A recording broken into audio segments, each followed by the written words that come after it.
Yan, si Ma'am Geraldine. Good morning, guys. Good morning. So, welcome here in Siquijor, ma'am. Ayan, si Udlot Bayabas. So, si ma'am, nagpunta dito 2 years ago, 3 years ago, ma'am.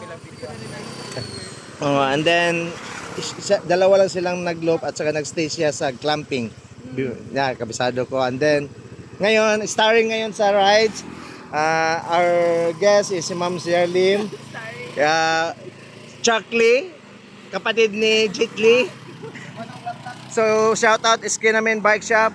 And together with Raven, yan, maglinti, maglangit eh. And Will, the videographer of Team Raganas.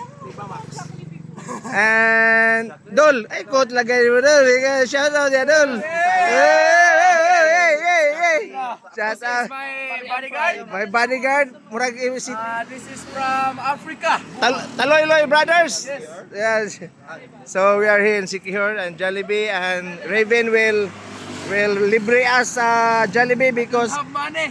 he has 4,000 4,000. of the frame. But no more. Eh, pinabalik sa papa niya, sinauli yung bakit mo bininta ang frame? Balik, kunin mo yung pera. Meron akong binentang bike sa nanay ko. Yan. Pero kinuha ko yung group set. Yan. Buho ko ng bago. Yan. Sige ma'am, kain ka muna ma'am, punta muna kami. Okay. See you later ma'am.